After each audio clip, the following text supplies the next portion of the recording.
The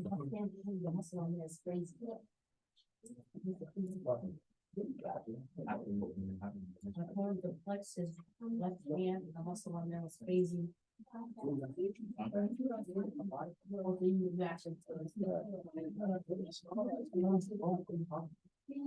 طيب so بسم الله الرحمن الرحيم الحمد لله الصلاة والسلام على رسول الله وعلى آله وصحبه ومن والاه ثم أما بعد. So we begin as we should and as we always do with the name of Allah, the most beneficent and the especially merciful. And we ask Him and Him alone to send His peace and His blessings upon our dear and beloved teacher, leader and guide, and the best of examples for humanity, for all of the Muslims, Prophet Muhammad sallallahu alaihi wasallam, upon his pure family, his good companions, and all those who would attempt to follow in their footsteps until the day that we meet our Creator. Allahumma ameen. So that's what follows.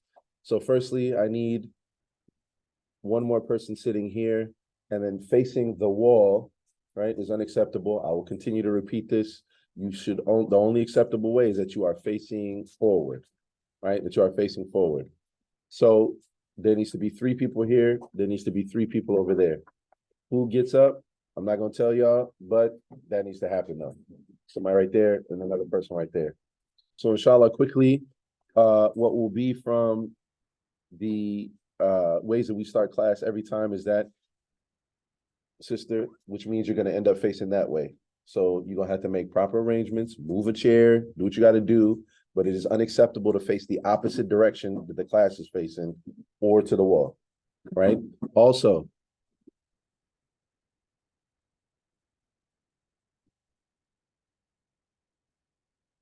yes.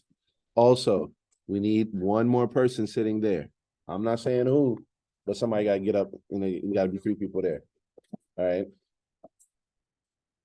Now, we'll always start the class with covering covering the information that we covered the day before or the week before.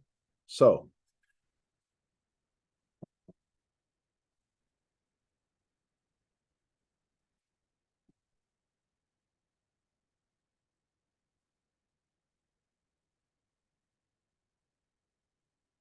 the way that will be done is I'm just going to go through and ask you questions, right? What did we cover yesterday? What do you need to do? All you have to do is, if you were there that day, if you took notes, right? Ideally, you should be looking at and reviewing your notes on your own, not waiting till you get to the class and be like, oh, the only time I touch my Islamic studies or the only time I do ma'had work is when I'm in the ma'had. You need to shake off that shell from your duksi. That first reading of the Quran that many people do. Oftentimes they develop the erroneous, the bad, the wrong habit of the only time they read Quran is because what? When I'm in the duksi, when I'm in the ma'had, when I'm in front of the ma'alin, when I'm in the class, and that's it. Matter of fact, if you look at it, it's a part and parcel as to why duksi has developed in the way that it does, where you have to sit there for hours and not be taught. You sit there for hours and nobody says anything to you other than, Amus, be quiet, stop talking, don't move. And what you supposed to do, Ahmad? You sitting there for 3-4 hours straight. And all you got to do is memorize 1 page of Quran. That's all they're expecting you to do. After you done, what you gonna do except talk to your friend? What you gonna do except, can I go to the bathroom? Can I go somewhere else? Can I do something else? Play around, right? Part of why they do that though, do you know why duksi developed like that? Is because they resign themselves to the idea, and I'm just being honest with y'all, that you will never read Quran when you go home. That you will not even look at the Mus'haf, the book of Allah subhanahu wa ta'ala, as soon as your hoyo picks you up in it's 2023, in a little Highlander, right? Or as soon as she picks you up in the Honda Pilot and drives you home, you are not going to look at the Quran until the following Saturday morning, and your hoyo is like, get up, come on, hurry up, we gotta go. It's time for duksi. Then you're like, oh, snaps. That's the only time you're gonna look at it. When you're in the class and when you gotta pick it up again. Come Sunday, It's gonna be in the backpack somewhere in the corner, tucked under the dirty socks, and then you're gonna pick it up again the next time. So because of that, the way that they developed, they said, all right, we're just gonna make them read in the class. That's why they don't do anything else in Dixie. Did y'all know that? That's why you sitting there, because they're anticipating you're not gonna practice. Ideally, if you practice when you come, or if you were to practice, outside, a few things should happen. You come into the Dixie, there would be like a list or a line, like whoever goes first, right? Whether it's first come, first serve, or according to the best student, or whoever signs up their name or whatever. You read 10, 15 minutes, boom, you're done. Then you should be doing, then he should give you a new lesson. And when he gives you that new lesson, the job of the teacher, female or male, brother or sister, is that they listen to you and make sure that you're reading accurately, properly, i.e. tajweed, right? Allah subhanahu wa ta'ala says, وَرَتِّلِ الْقُرْآنَ تَرْتِيلًا, and recite the Quran melodiously, beautifully, but that also entails properly. After that 10, 15 minutes, once he's given you your 1 page, 2 page, or however much you're going to read, you're supposed to be done. That's 10, 15 minutes. Not 5 hours, 6 hours, but they're banking on it. So now, why am I mentioning this? Because when you come here, you need to shake that off. It should not be the case that the only time you ever look at this information that we discuss in here is when you're in here. And then outside, review, homework, questions, discuss whatever, right? Preparation. I'm only doing that with either in here. You gotta get rid of that, right? Regardless of whether you chose to be here and you want to be here, or because Abu and Hoya brought you here. Because I promise you, right? If you come with that approach and that attitude, you will fail. You will fail. All right. There's like very slim chance that you not pay attention at all, or that you don't do any work outside and then still pass. It's very unlikely. So like I said, we're just gonna go through. So it's the first day. Y'all are unaware of that. So at the very least, whatever you have in front of you, right? Whatever your notes say, if you didn't read. You might even remember something, right?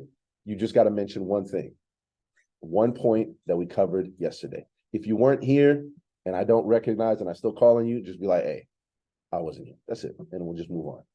Any questions? No? All right, tell you. Let's see what I'm starting to hurt my feelings. My bad. Oh, you ain't even gotta say shit. You just all right. Go ahead, brother. One thing that we covered yesterday.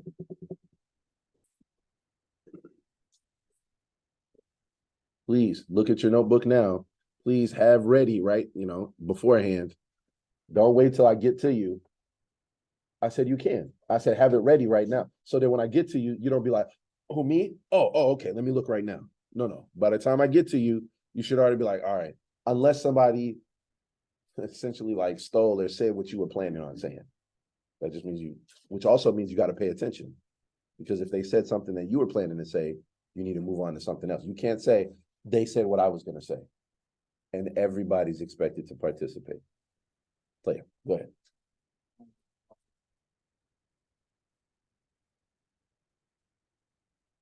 The Prophet ﷺ, when he met the angel Jibril, ﷺ,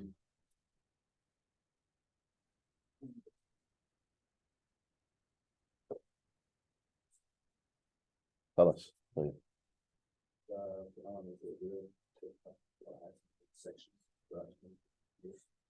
How many? But y'all see that? Just 1 point.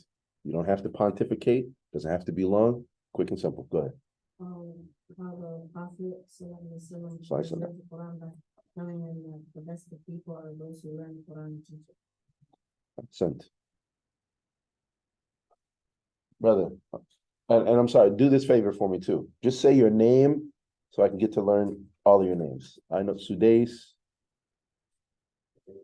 Zakaria, and Bilal. All right, Bilal, Zakaria, Sudais. What's your name?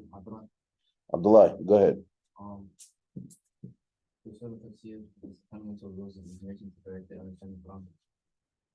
Could you repeat that, please? Usul Tafsir is what?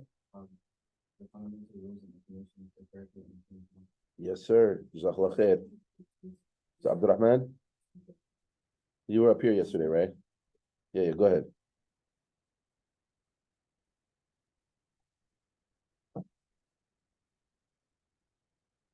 He said he was here yesterday, right? Yeah, go ahead. Ila akhir kusiyah. Sheikh Amar, one thing.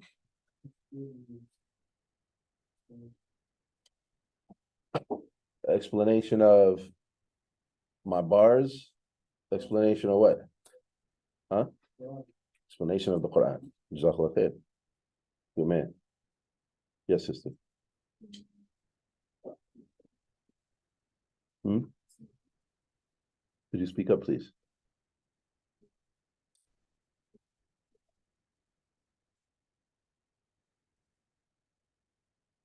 How many times? How many times? Huh? 4 times? 5? 4? Are we just going to keep going up and down? 4. How many times, y'all? How many times did the angel Jibril embrace Prophet Muhammad and tell him 3 times? Okay. So if you have that written down, make sure you correct it. If you had 4 written down, just make sure it's 3 times. All right. Next.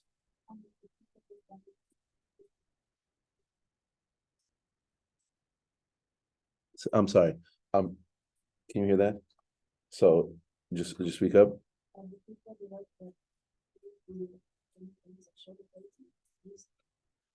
Okay. Just to be clear, animal animal bones. And then also not just any kind of leaves, because they're different sizes, specifically date palm leaves, because they can be very broad. All right, so make sure you have that down. And then also, again, be clear, what people? The companions or the Sahaba. Jazakallah khair. Go ahead, sister.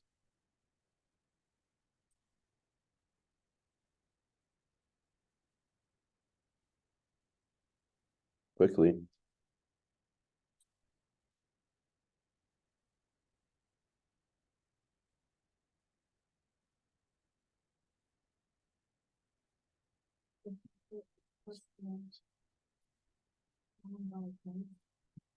Prayer. What do you mean? Through the salah. How did he pass it on? So he would just grab a mushaf while he's praying and then give it to people? No. Meaning, what does it mean?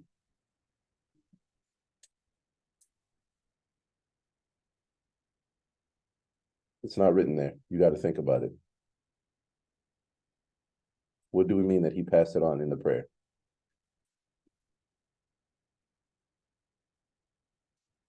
Just think about the prayer. How could you pass on something in the prayer?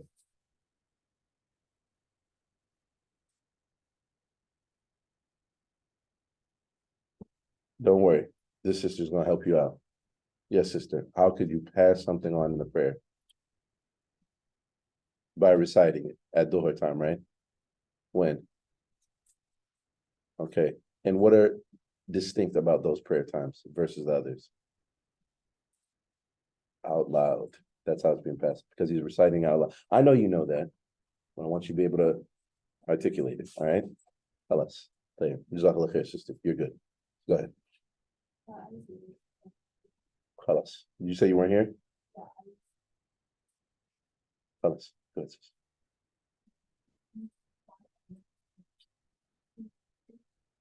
Jazakallah khair. You were here, yeah? Okay.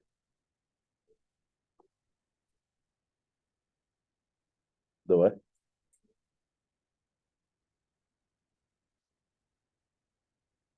Tell me one way that they tested him. Okay. Jazakallah khair. Wasn't here. Go ahead, sister. She wasn't. You weren't here, right? Okay, khalas. Go ahead.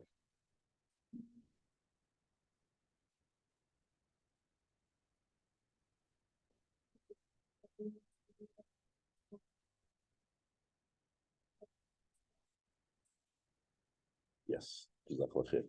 And we already said what those ways were, right? She told us on the day palm leaves, shoulder blades, of animals like goat or sheep or whatever. Among other things, flat stones, anything that had a wide surface area, tree bark, etc. Last two.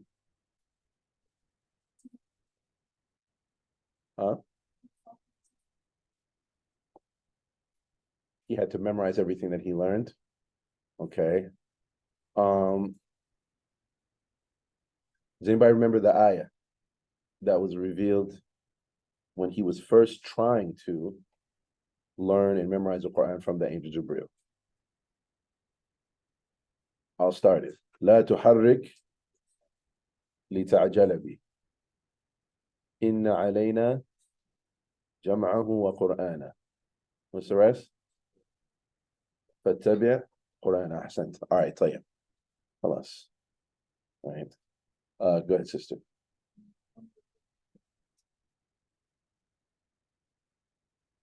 It's not you. It's this thing. Please say a little bit louder.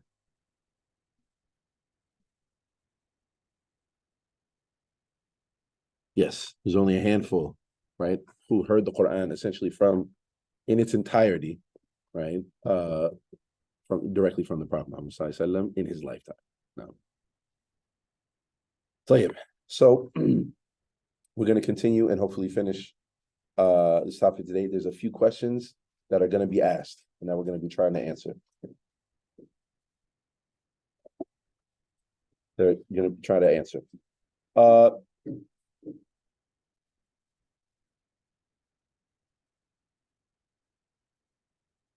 One of the things we're going to learn is that there are a number of groups who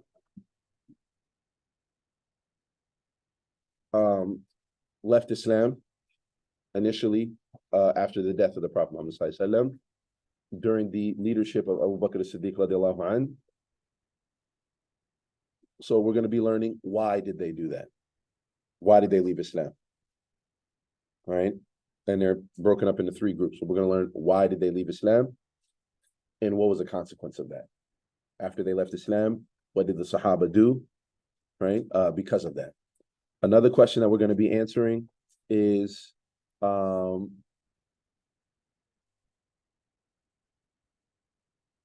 whose idea was it to compile the Quran into one book, or to codify it into one book? Whose idea was that? And what was the response of the Sahaba initially, the idea of putting the Quran into one book? Did they think it was a great idea? Let's go ahead and do it. Or did they not? Did they reject that idea and see it as problematic? If so, why is that? And then another question is, or another thing that we're going to cover is, after the reign or the period of Abu Bakr as-Siddiq, not too much changes during the time of Umar ibn Khattab with relation to the Quran, but in the time of Uthman ibn Affan, what are some issues that come up during his time of reign, meaning he was the leader of the Muslims, and during that period, what were some of the issues? What happened? And what did he do in order to further advance the codification and the compilation and the writing of the Quran into one book? What was his role in that? All right. And then lastly, if we have time, inshallah, some of the distinctions about the Quran. There are two categories, broad categories of revelation: those that were revealed before the Hijrah, known as Sur Makkiyah, right? Where you hear Meccan chapters, and you have those that are after the Hijrah of the Prophet Muhammad Sallallahu Alaihi Wasallam, right? Or the Madani chapters, right? And what are the characteristics of these two different categories, right? The verses that were revealed. And it's related to time in a particular event, and not per se place, even though it says Meccan and Medini, right? Somebody might think like, oh, it's only those that are revealed in Mecca or those that are revealed in Medina. It's not the case. It's related to that event, i.e. the Hijrah, and the time. All right. We're going to say, what are the distinctions and why are they important?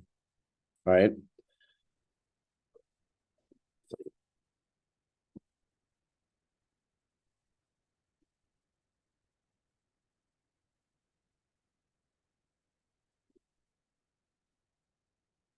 All right, so and also there's one more question I almost forgot. Why wasn't the Quran compiled as one book in the lifetime of the Prophet Muhammad Sallallahu Alaihi Wasallam? That's where we're going to start today. Why wasn't the Quran compiled as one book in the lifetime of the Prophet Sallallahu Alaihi Wasallam? So when he died in 632, at that point, at the death of the Prophet Muhammad Sallallahu Alaihi Wasallam, the Quran had not been compiled in one book. And part of the reason for that is because the Quran, right, up until shortly before the death of the Prophet ﷺ, by like a few months, the Quran was still coming down. And so the companions, Ridwanullahi alayhim, Allah be pleased with them, their primary focus and concern was just getting that down and having it written down.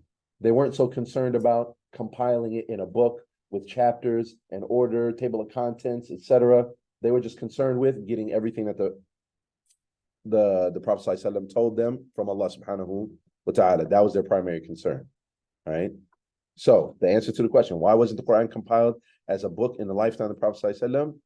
Well, because the companions were mainly concerned with recording and memorizing it and not putting it all together. Because they were concerned with recording it and memorizing it and not putting it all together. They weren't concerned about the putting all together part. All right. So, but let me ask you all a question. Does that mean the Quran was not finished or completed in the lifetime of the Prophet ﷺ? No. No, of course. Of course it's complete in his time. Right? He's the only one, right, who's receiving the Quran from Allah subhanahu wa ta'ala. So it had to be completed in his lifetime. So now we're in the era of Abu Bakr. The time of the Prophet Muhammad sallallahu alaihi wasallam has passed. He's died. Abu Bakr as-Siddiq radiallahu anhu is now the Khalifa of the Muslims. There's a whole story behind that as to how that took place, how it happened. Al-Muhim, what's relevant to us right now is that he was the Khalifa, the leader of the Muslims, of all the Muslims. All right. And subhanAllah, shortly after, or almost immediately after the death of the Prophet sallallahu alaihi wasallam, there are some people who essentially broke off from Islam and the Muslims. And there are three main groups. How many, y'all? Three main groups. The first one are those who did not want to pay zakah. They saw zakah, right? And why didn't they want to pay the zakah? They saw it to be like a tribute after having been conquered. They looked at it like the Prophet ﷺ, he conquered us, and we are paying like a financial tribute to him. All right, because of that. They didn't say they left Islam. They didn't say they're not going to pray anymore. They didn't say they're not going to make Hajj anymore, but they just said, but we're not going to pay zakah. And not only that, but they took it even a step further, and they kind of amassed their followers, right, outside of Medina, saying like, listen, we're not going to pay the zakat. We don't see it to be like one of the rest of the pillars of Islam, right? And they were actually going to, right, if they had to continue paying, they were going to fight the Muslims over it, right? And they essentially wanted to be excused from that. And if not, they were going to destroy the centers of Islam. So before even the idea of them attacking and fighting the Muslims, what is problematic about them saying we're not going to pay zakat? What do we know about zakat? What do we know about zakat, y'all? Yes. Huh? Paying the zakat is what? It cleanses your wealth. That's true. The word zakat, it means it's actually the linguistic origin of that word. It means like to purify something, to cleanse something, right? For example, like tazkiyah, which means like self-purification, usually in reference to like spiritual purification. And zakah is a means of purifying your wealth. Okay, but what is problematic about them saying, nah, we're not paying that zakat, yo? What's problematic about that, Sudais? It's one of the five pillars. It's one of the things that makes you a Muslim, i.e., there are 5 distinct actions that is a common denominator between anybody who says that I'm a Muslim. And it's what identifies you as a Muslim. Meaning if you don't do one of these 5 without a legitimate excuse, right, then what, Sudais? Then you can't consider yourself a Muslim. How are you going to consider yourself a Muslim? That's why they're called the pillars of Islam. Because like a building, like a structure, right? Every building has to have, right, a foundation, and it's got to have pillars that hold up that structure. And if one of those pillars are compromised in some way, there's a crack, right? There's some type of fault in it, then what's going to happen to the rest of the structure? The entire structure is compromised. It could collapse at any moment. It's dangerous, right? And so they are essentially saying, we're not going to do one of the pillars of Islam. Well, then you ain't Muslim, right? And so what ended up happening is, as Abu Bakr as-Siddiq, he determined, that they were going to have to fight, whatever. That's a long story in the history of Islam as to that happening. But ultimately, you had that group saying, we're going to leave. We're not paying the zakat. Second group is outright hypocrites, right? And these hypocrites, what do we know about the term hypocrites? What does that mean, y'all?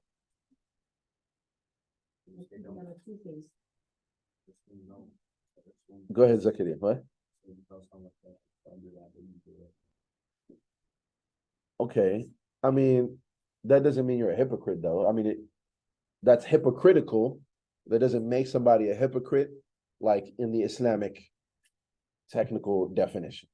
What is a hypocrite, y'all? That is hypocritical. And you see, unfortunately, parents who do it all the time, right? Dad's going to be like smoking, right? Let's say, for example, cigarettes.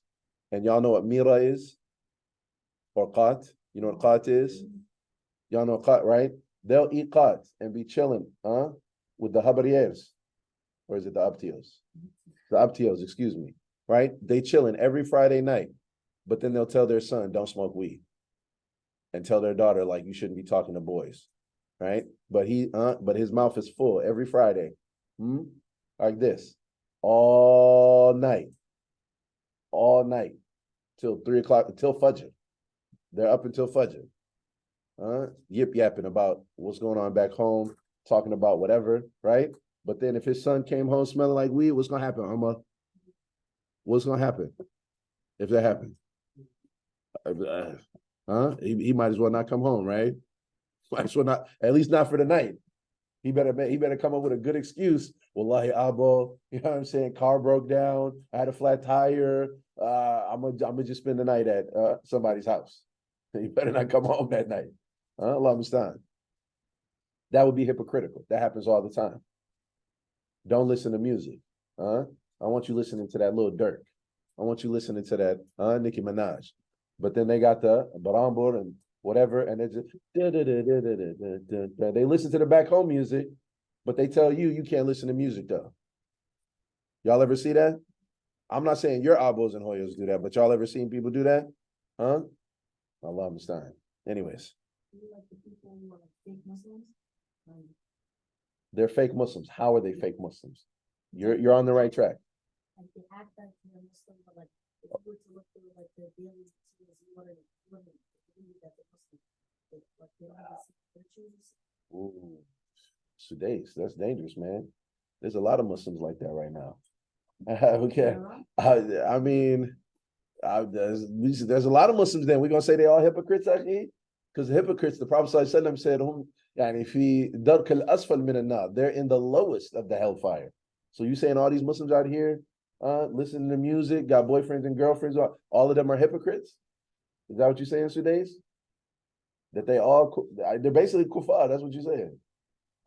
Because if you were to look at them, you wouldn't believe that they're Muslim. Definitely, for sure. I agree with you on that part. But are you saying that they're hypocrites and they're not Muslim? Because that's what I'm asking you for, is the definition of a hypocrite. I guess they still believe in Allah. So if you still believe in Allah, are you really a hypocrite then?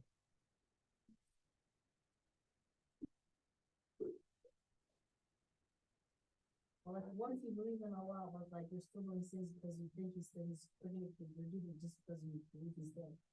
Okay, but then is that person a hypocrite? If they believe in Allah and they believe that He, right, they believe that He might forgive them for their sins, and they do haram, Is that person a hypocrite then? No. They're a sinner for sure. Dhambi, ma'asi, they're asi for sure. Fajr, okay. But I wouldn't say a munafiq. But you're on the right track. And y'all two even pointed to it. Usually just like this. What is it? What does it mean? How is somebody a hypocrite, y'all? Y'all know this, huh? Hold on. I was sorry. I was calling on him.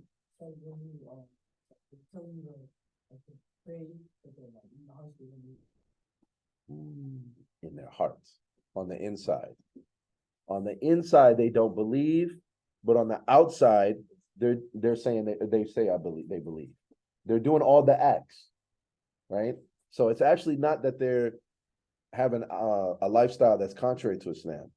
Matter of fact, Sudais, on the outside, they may look like perfect Muslims, but on the inside, they hate Islam and they want Islam to be destroyed, right? So on the outside, for example, when you see them, but then when they're not in front of people and you don't see them, then they're working hard, making moves, making deals, making associations and connections. Yeah, and they're telling on people, getting people in trouble, et cetera, right? That's very true.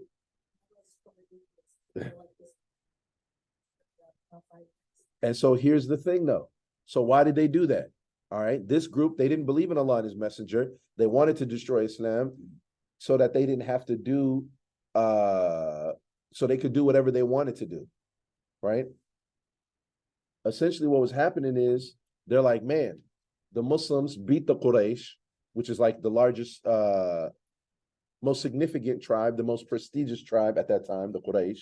They're the ones who ran Mecca. They're the ones who are holding down the Kaaba. They're the ones who are taking care of the people who are making Hajj, right? So they have this like distinction and nobility and honor amongst all of the Arabs and all of the people who come to the Haram. If the Muslims beat them, man, now we got to follow them. Even if they didn't believe it, they're like, well, these guys now, they're the winners, right? They're the, right? So like almost like survival of the fittest. They're the fittest, and if we want to survive, we gotta fall in line with them. You understand that? Yes, like they're fake Muslims. That's why they're called hypocrites. So now those who didn't want to pay zakah, they're strong. They got armies too. And it looks like they might be strong enough. It looks like they might be strong enough to beat the Muslims.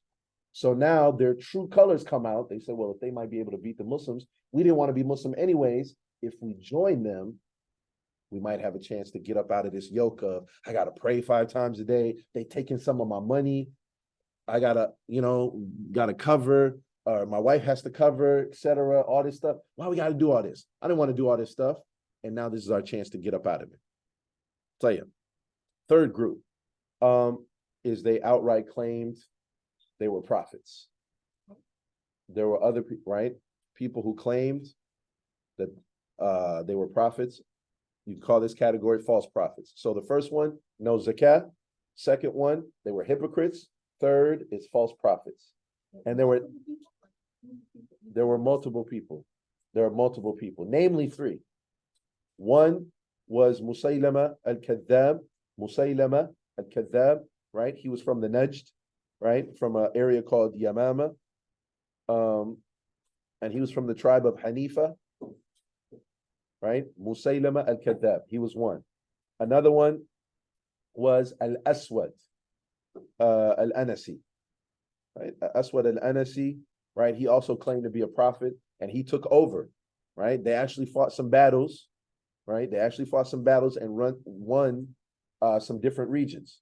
And then there was even a woman, a prophetess or false prophetess, who also claimed to be a prophet. And her name was Sajab, right? And she was from Tamim. What? That's a good question. How did they convince people to follow them?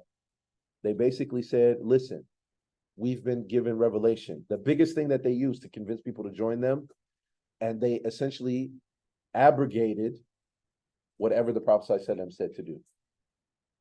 It's been revealed to me now, you don't have to pray 5 times a day no more. all that Hajj, you don't have to do Hajj no more. You don't have to pay zakat. Essentially, most of the rules and the regulations, right?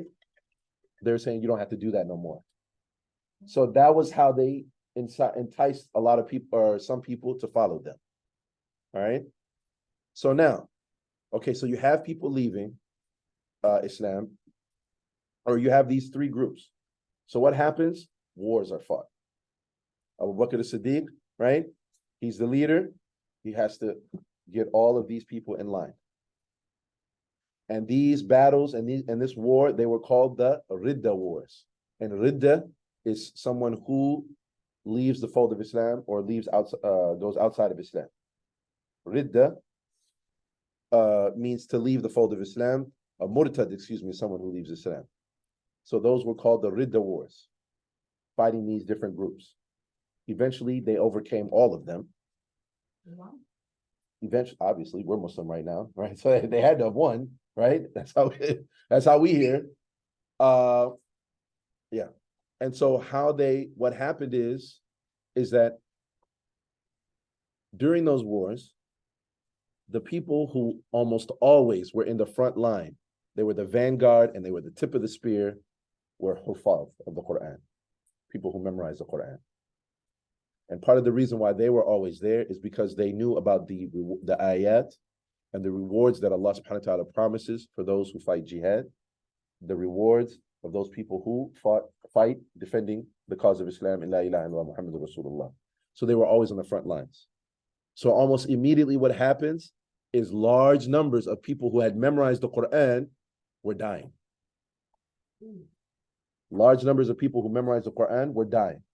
So Umar ibn Khattab, recognizing this and seeing this, he comes up with the idea, we need to have the Quran preserved in a book, like one book, not the bits and pieces, not the date palm trees, we need it in one book, because if we don't, we are going to lose the Quran. So he comes to Abu Bakr as-Siddiq and he shares with him his idea that, hey, listen, we need to have the Quran in one book. Initially, Abu Bakr as-Siddiq refuses. He's like, how am I going to do something that the Prophet ﷺ didn't tell us to do? How am I going to do something that the Prophet ﷺ didn't tell us to do? I can't do that. I'm not going to be like the Christians. We're not going to be like the Jews who, when their prophets left or their prophets were gone, they play with their book. Add, subtract, modify, you know what I'm saying? Make business out of it, sell forgiveness, etc. Like, nah, we're not going anywhere near that. We're not going to do anything that the Prophet ﷺ didn't tell us to do. That's his initial response. So when Abu Bakr as-Siddiq radiallahu anhu, when he first hears the idea from who? From Umar ibn Khattab radiallahu anhu, he refuses. But over time, he reflects, he thinks about it, and he comes around. And part of what he reflects and thinks on himself as well, the Prophet ﷺ told us to write it down. He did make us, right, have it written.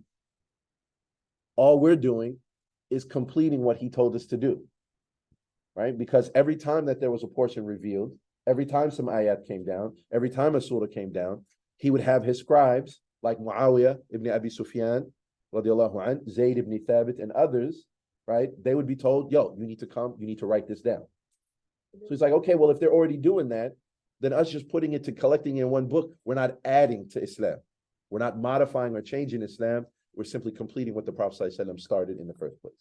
So he goes ahead and he has that done, right? So he himself doesn't do it, but as the leader, he gives the order and has someone commissioned to do that. And the person that he chooses to do it is, does anybody know, by the way, before I mention? Anybody? Zayd, yes. Zayd ibn Thabit. Zayd ibn Thabit is the one that he has commissioned to do it. Now, a little bit about Zayd ibn Thabit. He was one of the people in the lifetime of the Prophet ﷺ who was to be a scribe for him. Like I mentioned, whenever some Quran came down, he was one of the people who was responsible for writing it down. Yeah, he would, because they may not always be with him when it happens, right? Remember, it's happening whenever the need arises. So the Prophet ﷺ might be somewhere on the other side of Medina. Zayd ibn Thabit might be at his house. Quran is revealed. All right, we need to get our scribe right now. Send somebody, tell them to come. He's going to have it written down right away so that it's preserved. Now, Zayd ibn Thabit, some distinctions about him, that he was very sharp, very intelligent. He was also the interpreter for the Prophet Muhammad ﷺ. Because he came to the Prophet when he was very young. His mother, he told his mom, he wanted to be able to serve Islam and help. And he came to fight jihad. He was too young, but he still wanted to help. And because of how sharp he was, one of the things that he came up to do is to learn Hebrew, which is known as Ibraniya in Arabic, and also Aramaic. Right? He learned these languages so that whenever delegations would come from Jewish people or Christians, he would be the one to interpret. So he can hear what they're saying so that they don't try to pull one over on the Prophet Muhammad ﷺ, because he knows exactly what they're saying, right? But this is a part and parcel of the role of Zayd ibn Thabit. And with him, why did Abu Bakr as-Siddiq choose him? Namely, for 4 reasons. Number 1, he was known as one of the best reciters of the Quran. He was one of the best reciters of the Quran. You definitely want to write this down. 4 reasons why. Why did Abu Bakr choose Zayd ibn Thabit to be the one responsible for that project of having the Quran compiled into one book? Number 2, he was one of the few people who memorized the whole Quran during the lifetime of the Prophet ﷺ. Remember, his mind was real sharp. He was a very intelligent young man. Number 3, he was one of the scribes of the Prophet ﷺ. So he had directly from the Prophet ﷺ the order, right, to write down the Quran. Right, so that was something he was already familiar with, or he was already doing. Number 3, that he was one of the scribes of the Prophet ﷺ. And when we say scribes, we mean specifically for the Quran. And then 4thly, and this is the last one, he was one of the few who were present when the Prophet ﷺ recited the entire Quran in the last Ramadan of his life. So the last Ramadan that the Prophet ﷺ fasted, right? Zayd ibn Thabit was there. And what do we do every year in Ramadan? Aside from fast. I know, but as a community, that's on an individual basis. Everybody, it's encouraged that you try to read 1 juz a day and to read the entire Quran, if not more, during Ramadan. But what's something that we do collectively as a community? Pray Taraweeh. He was one of the few companions who prayed Taraweeh with the Prophet ﷺ, right? And heard the entire Quran from him that last Ramadan in its entirety. Don't worry about that. He heard the entire Quran from the Prophet Muhammad ﷺ. No. Now, I'm not going to go into the details, right? Y'all can read this because this is going to be uploaded to the Google Classroom. There's a methodical approach that Zayd ibn Thabit chooses in order to have the Quran compiled and written down that he goes through. But we're going to just say, suffice to say right now, he was the one that was the head of that project, and he saw it through to the end for the Quran to be compiled and written down in its entirety. All right. Okay, just give it to the sister. So, Jazakallah khair. I want to finish just this last part, and then we're going to go on break. All right. So this next part now. So that's the era of who? Whose era is that? Abu Bakr as-Siddiq. All right. So who can tell me in brief, right, what y'all just heard and understood, what happened with the Quran being compiled in the time of Abu Bakr as-Siddiq radiallahu anhu? Who can summarize it for us? Yes, sister. For the most part, just how was it compiled? Yeah, why did it happen? Whose idea was it? What happened? You know what I'm saying? Yeah.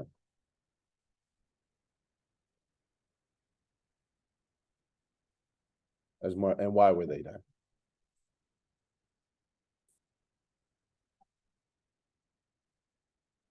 Now I want y'all to help her out. They were being martyred in what battles? Against who? Against who? Just say it, yeah. Fake prophets. False prophets, yep, or fake prophets. People who didn't want to pay zakat, and who else? And the hypocrites. All right. And those were known as what wars? Ridda wars. Ridda wars. All three of those groups, all of them were fought. All of them were fought until, right, either they changed their stance or they were defeated. Right? Now, keep going.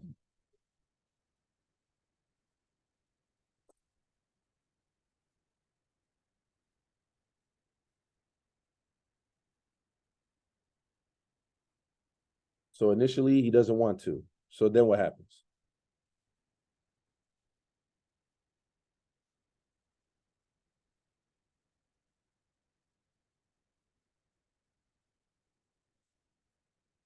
And so I just want to add to this. Look at from those early times, the Sahaba were deeply concerned about preserving Islam as it was revealed to them. The Quran itself, and also the way and the Sunnah of the Prophet Muhammad Sallallahu Alaihi Wasallam. This is something the companions were deeply concerned about, right? And that's something that to this day that we should be concerned about. So when it comes to innovations, when it comes to outside ideologies and influences that come into Islam.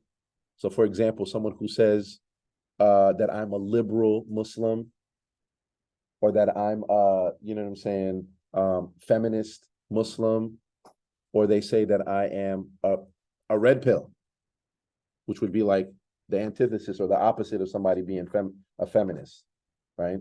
These are different concepts and ideas that are foreign to Islam, and then they try to, as like a prefix, meaning like by prefix, I mean before they say they're Muslim, they put that in the front. I'm a liberal Muslim. I'm a feminist Muslim. I'm a conservative Muslim. I'm a, matter of fact, somebody might say, I'm from this ethnic group, then I'm Muslim. Huh? I'm a Somali Muslim. I'm an Oromo Muslim. If you go online, you'll see people have that under, you know, whether it's on Instagram or Twitter, or I don't know about Snapchat so much, but it'll be like, you know, Oromo first, then I'm Muslim. I'm Somali first, then I'm Muslim, right? I'll point to the example if y'all think, maybe a couple years back, there was a young lady, teenager, she's probably like 17, 18, I don't know, where she recorded a conversation between her and her mom, and it was online. And she was arguing how she's black first and how that was more important than her being Muslim first. You remember, you know what I'm talking about, Ahmad? Anybody know what I'm talking about? Right? And then she was basically having a discussion with her mom, right? And her rationale and her lot, because we're in America, because that's what people see first, whatever, her identity, that she's like, that's more important. Right? And so she was saying what? That I'm black first. I'm Muslim, but it's this first. She had a prefix. She had something in front of her being Muslim. And so she essentially does what? She doesn't think with a Quranic lens when she's living life. She's not thinking with a prophetic lens when she's looking at, should she do something? Should she not do something? Is this right? Is this wrong? Is this just, equitable, fair, merciful? Her determination is, right, you know, critical race theory. What does it mean as a black person? And that's how she determines. You're my brother because you and I are both, we got the same skin tone. You are not my brother or my sister because why? Because you're not the same color as me. That's how she was thinking.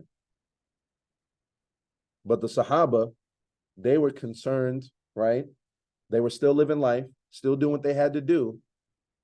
But when it came to Islam, we're not going to modify or change it so we can live life. We're going to change it. If we got to change ourselves, if we have to modify anything, it's going to be us to conform and to live inside of Islam. This is a very, very important idea. I hope y'all understand that. Play it. Go ahead, sister. So he doesn't initially, and then he realizes that it's a good idea.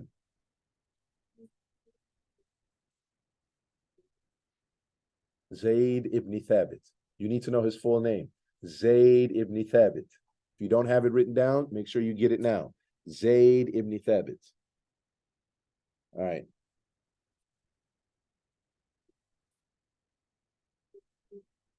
Mm-hmm.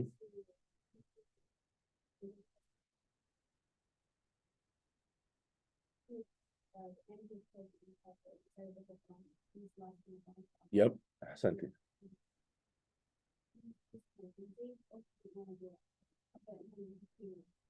Yep. No. All right. So after this happens, all right, Zayd ibn Thabit, once he has it compiled in one book, he gives it over to Abu Bakr as-Siddiq. Abu Bakr as-Siddiq radiallahu anhu, right, before his death, he gives it to Umar ibn Khattab radiallahu anhu. Who does he give it to, y'all? Umar ibn Khattab radiallahu anhu. You need to know that. You need to know that. So he gives it to him. Umar ibn Khattab, he's the Khalifa for 10 years, give or take. And he's eventually assassinated, right, by Abu Lu'lu al-Majus, right, who was a Persian slave. Excuse me, he was a slave. He was a servant in the to the Muslims, right? But he was a fire worshiper. And during, I want to say Fajr Salah, right, he stabbed Umar ibn Khattab multiple times in the stomach with a poison blade. Al-Muhim, Umar ibn Khattab, though, he gives the copy of the Quran to his daughter, Hafsa. His daughter Hafsa, who was also what? She was what? Did you say president? Pregnant? No, she was not pregnant, but he gave it to her. What was her role? No. Her role in life, right? You have different roles in life. You're either a daughter, you're a teacher, what was her role? Hafsa bint Umar. She was the wife of the Prophet Muhammad. She was the wife of the Prophet, and she was entrusted with the Quran. All right. Now,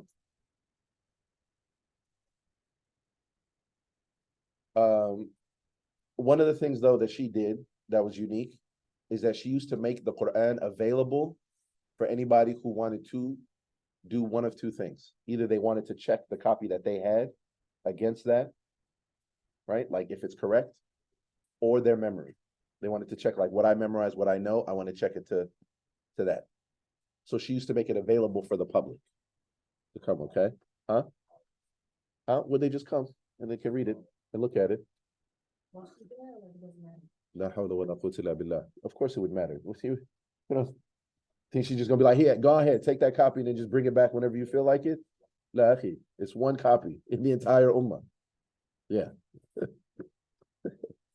But that's a good question, Aki. Good question, Sudais. Alhamdulillah. Tayyib. So now, during the time of Uthman ibn Affan, radiallahu anhu, there is exponential growth in the Muslim Ummah.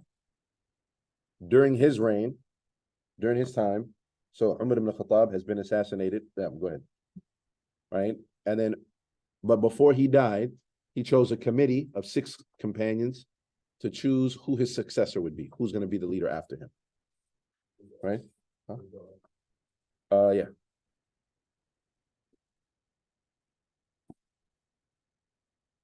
To choose who's going to be his successor. They choose Uthman ibn Affan, and during this time, there's a tremendous growth. They end up expanding into Persia, India, Russia, China, Turkey, and a broad swath of North Africa. That's where Islam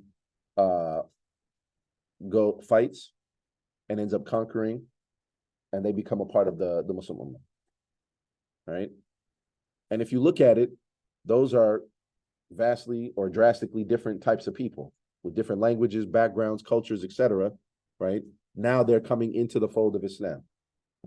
And so once they would embrace Islam, something you also need to know that y'all are probably familiar with are the different, what's known as the qira'at, the different modes of recitation, right?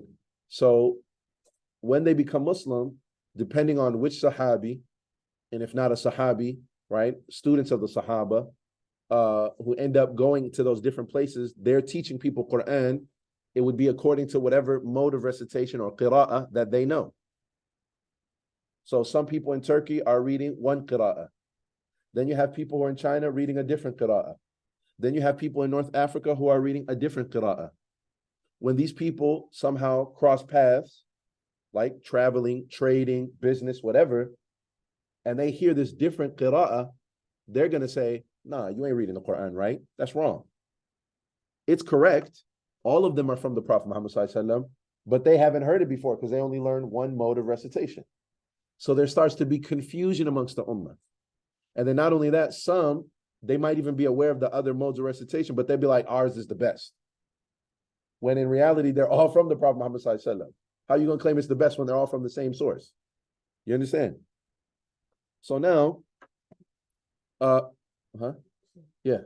Once people come to those places, do those people that just like choose to become Christian, or they pressured into it, or they just all just chose to become Muslim? That's an excellent question, Akhi. Allah subhanahu wa ta'ala says in the Quran, La ikraha fi din. Qad tabayyana ar-rushda min al-ghayy. That there is no compulsion in the religion. You cannot force somebody to become Muslim because that makes them a what? By default, automatically, that makes them a what? They're a hypocrite. They're only believing, right, because they're being forced to. In their heart, they don't believe, and then on the outside, they're doing whatever you tell them to do because there's, the lights glinting off off of your sword, and that's not what Allah subhanahu wa ta'ala wants. That goes against the very essence of Islam. The word Islam means submission and surrender, meaning I willingly give up. I'm giving in to you and surrendering and submitting to you because I want to, not because I'm being forced to. That goes against the very concept of Islam. So, no, they were not forced to, right? And as a matter of fact, there are some countries who they didn't, later on, they don't embrace Islam. They say, look, we'll pay the jizya, for example, which is like a tax that they have to pay. And they can stay Christian, they can stay Jew or whatever. So no, they're not forced to, right? No. Jizya, it's like a tax that they would have to pay. But now understand, the tax is because you have the Islamic Empire, okay? And then they conquer that land. Now, that land has certain rights on the empire of the Muslims, which is what? Well, if we're a part of your empire now, that means you have to protect our borders. And if anybody fights us, right, it's just like having a treaty with somebody, right? If they attack one of our people that we have a treaty with, our friends, we have to come to their aid and help defend them, and then vice versa. So the Islamic, yes, like similar to that. But the empire is like mutual, or excuse me, the UN is mutual. Whereas this one, the empire, the Islamic Empire, is that because we conquered you, you have to send us your jizya, meaning pay your tax. And then if you are attacked, we defend you. We take care of you. If you need resources, if there's a drought, a famine, if there's a, the economy is about to collapse or whatever, we'll support and help you. If the empire is not able to do that, then you no longer have to pay us the jizya, that tax. Does that make sense? Did that answer your question? Allahu Akbar. So anyway, so now, and this is the last part, inshallah, and then y'all go on break, is that because of that confusion between the Muslims, right? Hudayfa ibn al-Yaman, right? He happened to be in a different area, and he sees this confusion happening between the Muslims because they're all relatively new Muslims, right? These are all new lands, right? So what he does is he goes back to Uthman ibn Affan in Medina, and he says, listen, there could be a huge fallout because of this. There might be separating and division between the Muslims over this issue. Something needs to be done. And so there is now, again, a second project and a second undertaking where the Quran is compiled and written again. But this time, Uthman ibn Affan, he does something a little bit different. The first time under Abu Bakr as-Siddiq, one Quran was compiled, right? Under which companion? No, under which companion? Zayd ibn Thabit. He's leading that project. The same thing happens here. Zayd ibn Thabit is again leading the project. All right. He's leading the project, but this time Uthman ibn Affan, right? He gives some specific directions. Number one, he asked for that copy from Hafsa, right? He asked, I need that copy. And we're going to use that to be the master copy. We're going to use that to be the master copy to make other copy, or the master print to make other copies from it, so that they all have one source. Y'all follow so far? So we have the copy from Hafsa, and that's used to make multiple other copies. So he makes one for Mecca, he makes one for Syria, Basra, Kufa, which by the way, both Basra and Kufa are both in Iraq. They're both major centers. Yemen and Bahrain, and then Medina. How many copies, y'all? 7. And then not only does he do that, not only does he have 7 copies made from that one Hafsa master print or master copy, he has master reciters sent with it. And he sends each one. They get a book, right? And the Quran, and they get someone who has memorized the Quran to go with them, a qari. To the major centers that I named for you, those are the places where copies were sent. And they're centers, meaning that if someone who is in that region or in that area, that's where they will go to come there, right? The ones that are mentioned. And then all other copies, all other on the tree bark, on the bones, on the date palm trees, all of those other copies, the command is given, all of those should be destroyed. So that now everybody will be relying on the same copies that are from which one? From Hafsa, right? This is known as Mus'haf Uthmani. Mus'haf, and you need to know that, Mus'haf Uthmani. So most of us, most of the Muslim world, most of us, those green Qur'ans that you see at the masjid, usually are from that. And anybody who's familiar with the recitation or whatever, right? That's the one, Hafsa, right? They're talking about this. Do y'all understand that? All right. So all those other ones he has destroyed. And this was finished. This project was completed in 646. And at that time he was the Khalifa for like 2 years. All right, yes. Oh, I was gonna have you guys read it, but I just wanted to go through it real quick. I just marked it like this is the part that we're gonna read and cover, and we're done with that.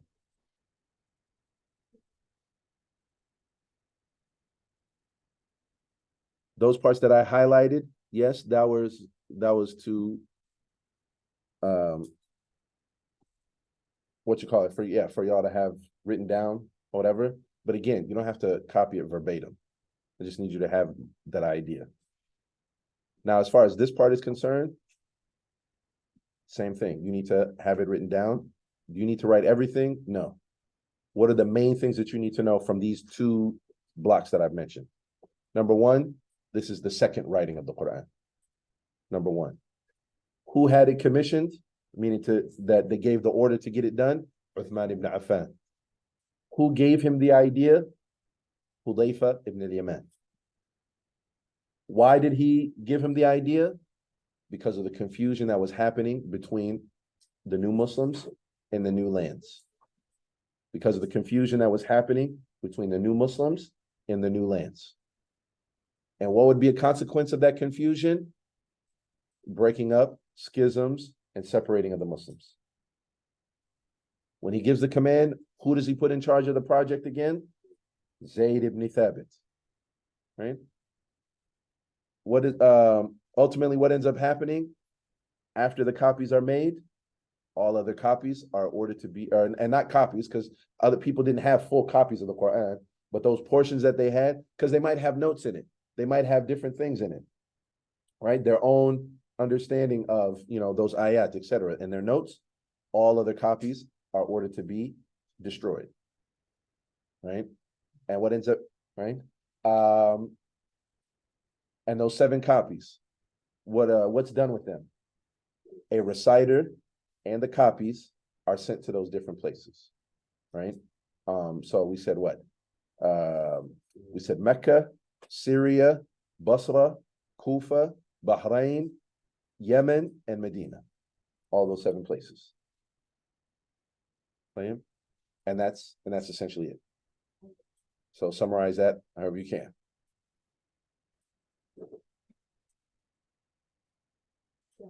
Yes, sir. Like, those places that you just said, is it like say it on there? Yeah. So, like, could you like pull it up so I could just copy it? Sure. You're welcome. It's right here.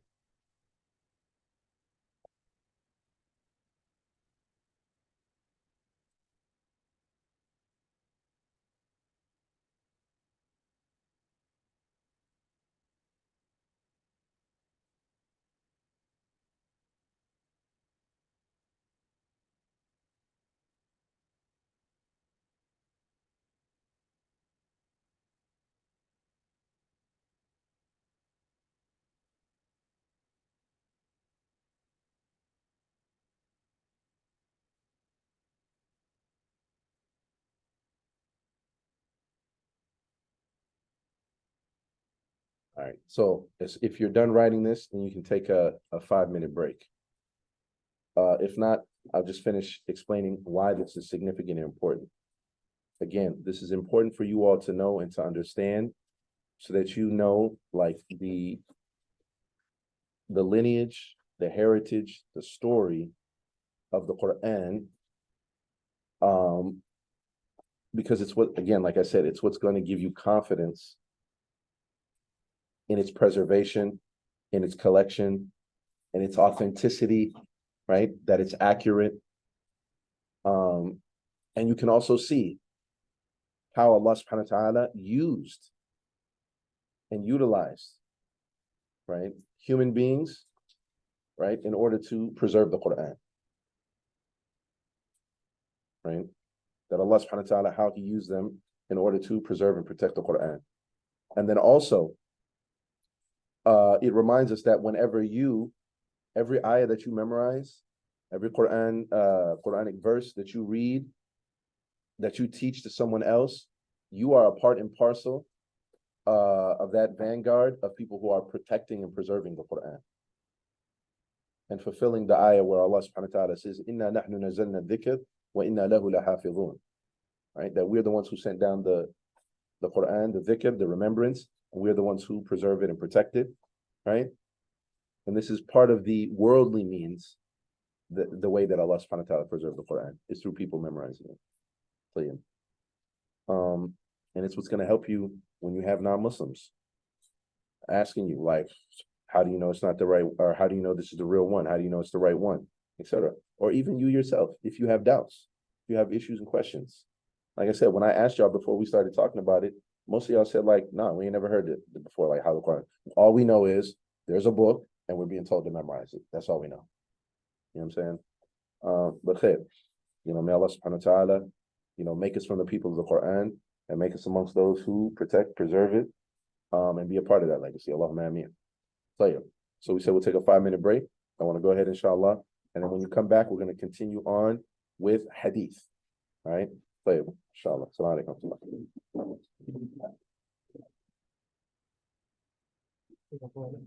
Huh? Yeah, go ahead. I'm sorry, what? For the hadith one? I got you.